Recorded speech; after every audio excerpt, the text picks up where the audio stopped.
જય યોગેશ્વર. આ વિડીયો ખાસ મારા લંડન વાળા બાપા માટે, અને આ બાપાની વાત સાંભળીને જે લોકોની દાદા ઉપરની શ્રદ્ધા ઉડી ગઈ છે, અને બીજા એવા લોકો કે જેમની શ્રદ્ધા હવે ડગુમગુ થઈ રહી છે, એવા લોકો માટે છે. આ મારા જે બાપા છે એમના ઉપર ખરેખર જ ખૂબ અન્યાય થયો છે, અને એનું દુઃખ મને પણ છે. આ પૃથ્વી લોક ઉપરની જે રાજસત્તા છે એ ભલે એમને ન્યાય ના આપી શકે, પરંતુ જે ઉપરવાળાની સત્તા છે, જે કુદરતી સત્તા છે, એ એમને અવશ્ય ન્યાય આપશે. પરંતુ આ બાપા હવે બદલો લેવાની ભાવનામાં મહાપુરુષનો પણ દ્વેષ કરવા લાગ્યા છે, અને ઘણા બધા પ્રયત્નો કરીને આ મહાપુરુષને નીચે દેખાડવા માટે પ્રયત્નો કરે છે. અને દરેક વખતે આ બાપા એક અલગ અંદાજમાં આગળ આવે છે. અને આ બાપા પાછા બુદ્ધિશાળી પણ છે અને ઘણા ચતુર છે, કારણ કે એમને ખબર છે કે કોઈ જો બુદ્ધિશાળી લોકોને આપણે આપણી વાત મનાવવી હોય, એમની જો શ્રદ્ધાને તોડવી હોય, તો ફક્ત ગમે તેવી વાતો કરવાથી ચાલશે નહીં. એમને તો પુરાવા આપવા પડશે, એમને તો ડોક્યુમેન્ટ ઉપર લખાણ આપવું પડશે. એટલા માટે આ બાપા અવારનવાર દસ્તાવેજો, પુરાવાઓ, અહેવાલો વગેરે લોકોને સમક્ષ રજૂ કરે છે, અલગ અલગ સ્ટેટમેન્ટ પણ આપે છે.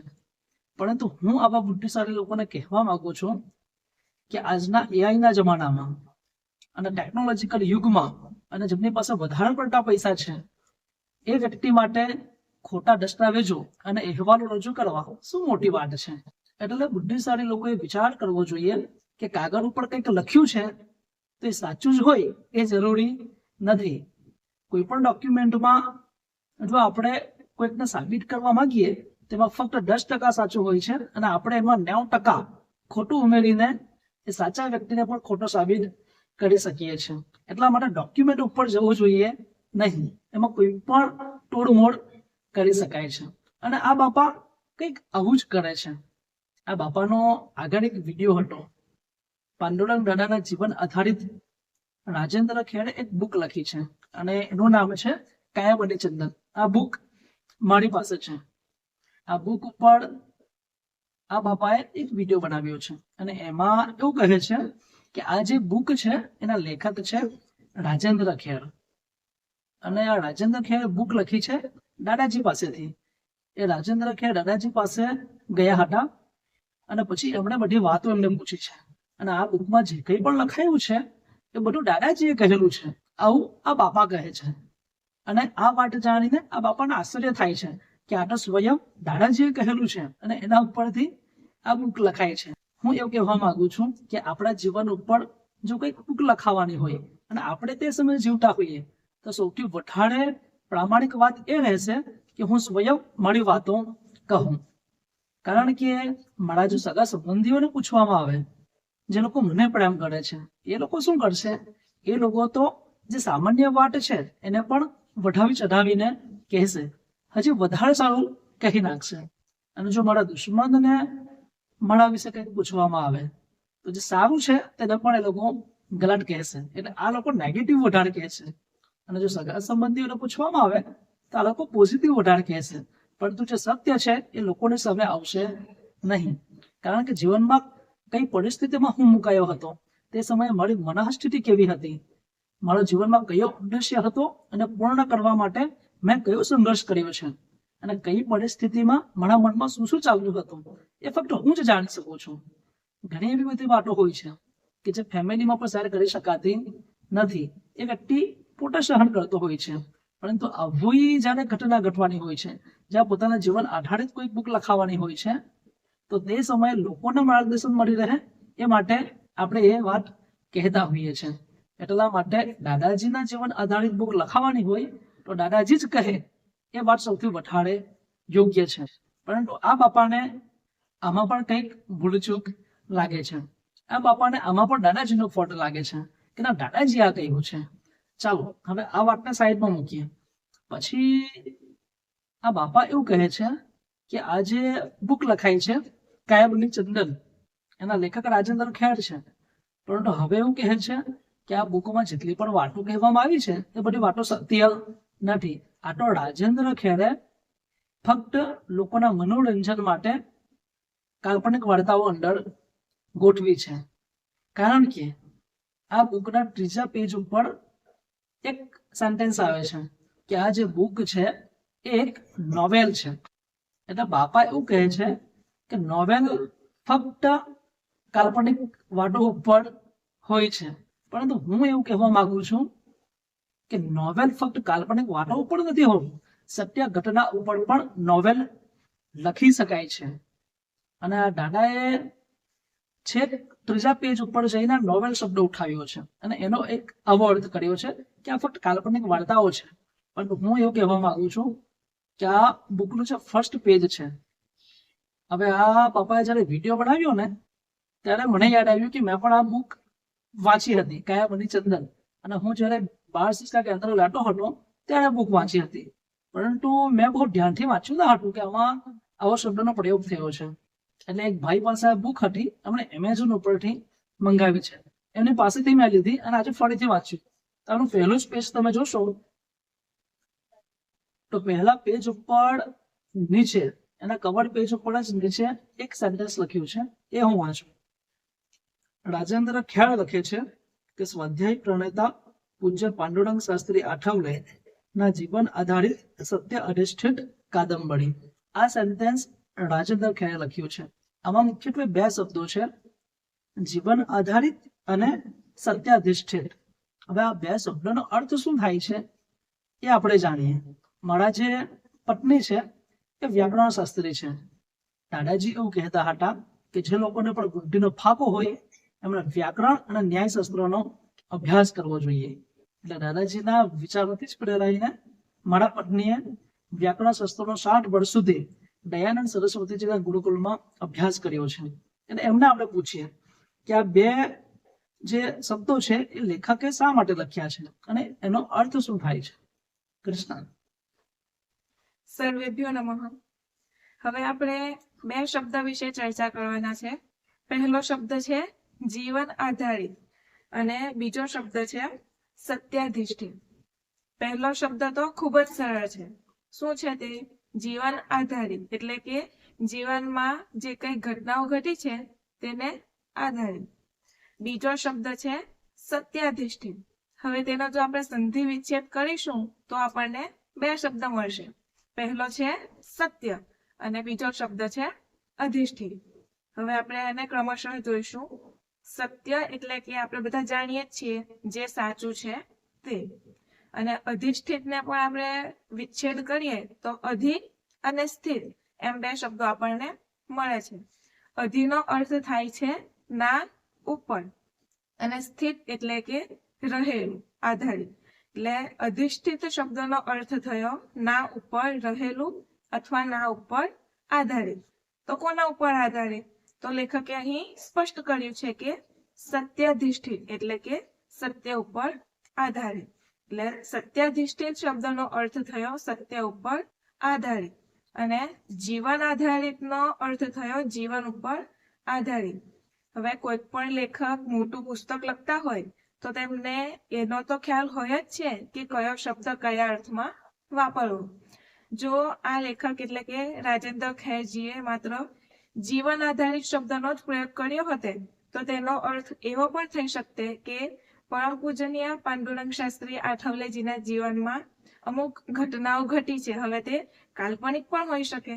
એટલે કે લેખક આ પુસ્તકમાં કાલ્પનિક ઘટનાઓનો પ્રયોગ પણ કરી શકે છે. પરંતુ લેખકે બીજો શબ્દ વાપર્યો છે. કયો? જીવન આધારિત તો છે જ પણ સત્યાધિષ્ઠિત પણ છે. એટલે કે સત્યને આધારિત પાંડુરંગ શાસ્ત્રીજીના જીવનમાં જે કંઈક પણ ઘટનાઓ ઘટી છે તે. એટલે આ બે શબ્દનો અર્થ થાય છે કે પરમ પૂજનીય પાંડુરંગ શાસ્ત્રીજી આઠવલેના જીવનમાં જે કંઈક પણ સત્ય ઘટનાઓ ઘટી છે તેમનું આમાં રસપ્રદ વર્ણન કરવામાં આવ્યું છે. એટલે આપણે આ જે બુક છે એનો ફર્સ્ટ કવર પેજ છે, એના ઉપર જ બે શબ્દો છે, જીવન આધારિત અને સત્ય અધિષ્ઠિત. એ બેનો અર્થ સમજ્યા. હવે આ અર્થ અમારા જે પાપા છે એના ધ્યાનમાં પણ આવ્યો હશે, પરંતુ એમણે શું કર્યું, એમણે આ શબ્દનો અર્થ તમને ના કહ્યો. એમણે ફર્સ્ટ કવર પેજ ઉઠાવ્યું, પછી આ બીજું એક સેકન્ડ પેજ છે તેને પણ ઉઠાવ્યું, પછી આ ત્રીજું પેજ છે એમને પણ ઉઠાવ્યું, પછી આવે છે ચોથું પેજ એમને પણ ઉઠાવ્યું, અને ત્યાર પછી ચોથા પેજની પાછળ ખૂબ નાના અક્ષરમાં કંઈક લખવામાં આવ્યું છે, અને એમાંથી આ ભાઈએ ખૂબ જ નાનું એક સેન્ટેન્સ ઉઠાવ્યું કે translation from original Marathi novel, ને એમાંથી એમણે ફક્ત શબ્દ ઉઠાવ્યો છે નોવેલ.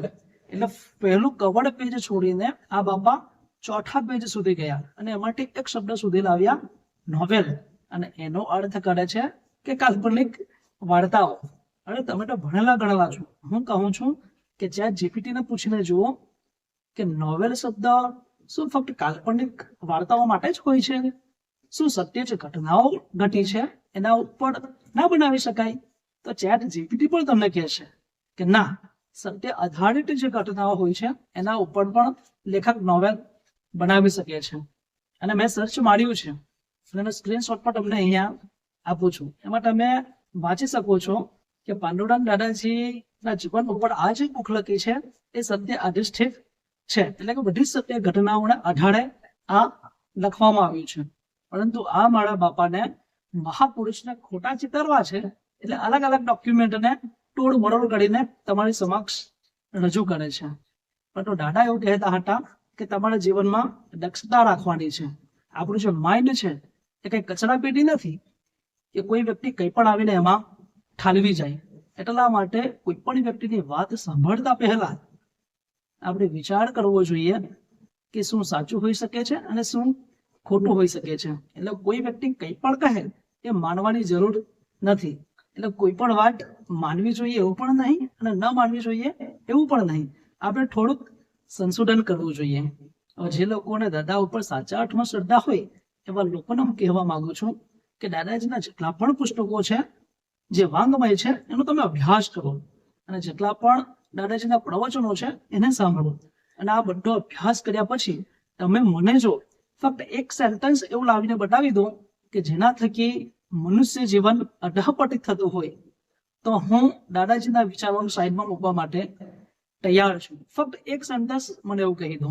હું જાણું છું કે દાદાજીના વિચારો થકી જીવનમાં ઉત્સાહ આવે છે, જીવનમાં ચૈતન્ય આવે છે અને જીવનમાં સ્ફૂર્તિનો સમાવેશ થાય છે. દાદાજીના વિચારો થકી જીવ મટીને શિવ બનવાની ઈચ્છા જાગે છે. જે લોકો બુદ્ધિશાળી છે એમને કહેવા માંગુ છું કે આ ભારત દેશમાં ઘણા બધા ગુરુઓ થઈ ગયા છે, એમનો તમે અભ્યાસ કરો. રજનીશ ઓશો થઈ ગયા છે, જીડ્ડુ કૃષ્ણમૂર્તિ થઈ ગયા છે, પાયલોટ બાબા થઈ ગયા છે. આ બધા લોકોનો તમે અભ્યાસ કરો. આ બધા લોકોનો અભ્યાસ કર્યા પછી પાંડુરંગ શાસ્ત્રીજી આઠવલે પૂજ્ય દાદાજીનો અભ્યાસ કરો. ત્યારે તમને સમજાશે કે જે વાતો દાદાએ કહી છે, જે માર્ગ દાદાએ આપ્યો છે એવો બીજા કોઈએ આપ્યો નથી. બધા જ લોકો ફક્ત આધ્યાત્મિક પક્ષને આગળ વધારે છે, અને આ પથ પર ચાલવા માટે વ્યક્તિ પોતાની જવાબદારી અને કર્તવ્યોને પણ છોડી દે છે.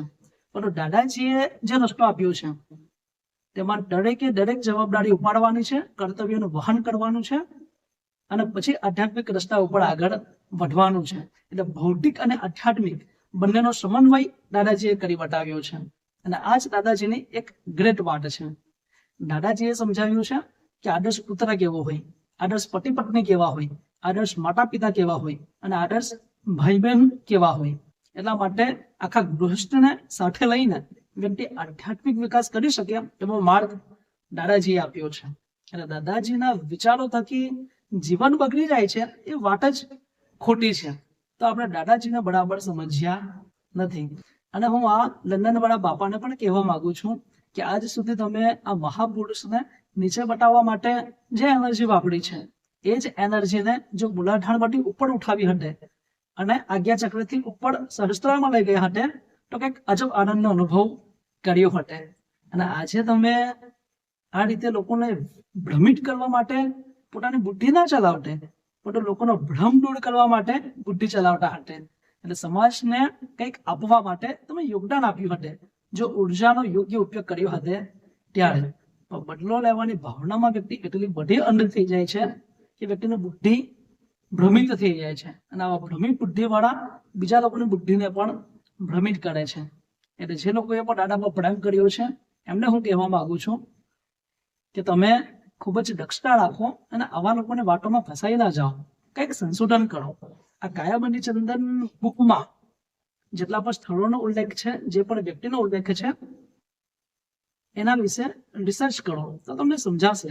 ભલે આ લોકો અત્યારે જીવિત ના હશે, પરંતુ એમની પેઢીના જે લોકો છે એમને મળો, એ લોકો તમને કહેશે કે દાદાજીએ શું કર્યું છે. અને જે જૂના કાર્યકર્તાઓ છે એમને તો ખબર જ છે કે દાદાજીએ કેવો કર્મયોગ કર્યો છે. તો દાદા એવું કહે છે કે આ કાયાબંધી ચંદન નથી, પરંતુ આ કાયાબંધી પિત્તળ છે, કારણ કે દાદાજી ઘસાયા નથી. પરંતુ આના માટે મારે કોઈ ડોક્યુમેન્ટ ઉપર પ્રૂફ આપવાની જરૂર નથી. દાદાજીનો જે કર્મયોગ છે એ જ બતાવી દે છે કે કાયાબંધી ચંદન છે કે કાયાબંધી પિત્તળ છે. જેટલા પણ જૂના સ્વાધ્યાયો છે એ બધાને જ ખબર છે કે દાદાજી ક્યાં ક્યાં દોડ્યા છે. પોતાના ફેમિલીને પણ પડવા કર્યા વગર આ દાદાજીએ કર્મયોગ કર્યો છે. એટલે સાચા અર્થમાં કાયાબંધી ચંદન દાદાજી છે. એટલે મારા લંડન વાળા બાપાને કહીશ કે હવે જે બચેલી કુચેલી એનર્જી છે અમને લોકોનો વિરોધ કરવા કરતા પોતાના સ્વયંના વિકાસમાં લગાવવી જોઈએ. અસ્તુ.